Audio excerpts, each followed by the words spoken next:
মিশো থেকে আজ এটা কি আসলো, তো চলো ব্যাপারটা তোমাদের প্রথম থেকে বলি। তো আজকে ছিল মঙ্গলবার, ঠিক আগের দিনের মতনই ফোন না করে চলে এসেছে ডেলিভারি করতে। তো তারপরে যাই হোক, আমি ছিলাম ওই ঘরে, তো ওই ঘর থেকে এসে জিজ্ঞেস করলাম যে কী এসছে। তো দাদা বললো কী এসছে সেটাও বলতে পারবে না। তো যার জন্য আমি ঘরে চলে গেলাম টাকা আনতে। টাকাটা নিয়ে আমি পার্সেলটা নিতেও চলে আসলাম। তারপরে আমি পার্সেলটা নিয়ে ঘরে চলে এসেছি, আর এখন এটাকে করবো আনবক্সিং।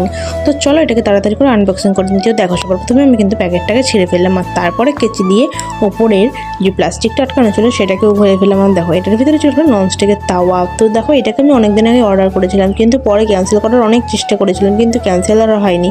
কারণ আমার বর বলছিল যে মিশো থেকে অর্ডার করছো, কীরকম না কীরকম মাল আসবে তার কোনো গ্যারান্টি নেই। তো সেই জন্য ভেবেছিলাম ক্যান্সেল করে দেবো, কিন্তু আমি যেহেতু অর্ডার করার দুদিন পরে ক্যান্সেল করছিলাম, তো সেই জন্য কিন্তু এটা কোনোভাবেই ক্যান্সেল হচ্ছিল না। তো যাই হোক, দেখো কথা বলতে বলতে আমি কিন্তু এটা খুলে ফেলেছি। আর সাথে দেখো কিন্তু তারপরে আমি এটাকে দেখো নাটটা খুলে ভালো করে স্ক্রুড্রাইভার দিয়ে লাগিয়েও নিয়ে এলাম। আবার আসি প্রোডাক্টের কথায়, আর সববারের মতন কিন্তু এইবারের প্রোডাক্টটাও ছিল বেশ ভালো। তো তোমরা চাইলে অর্ডার করতে পারো।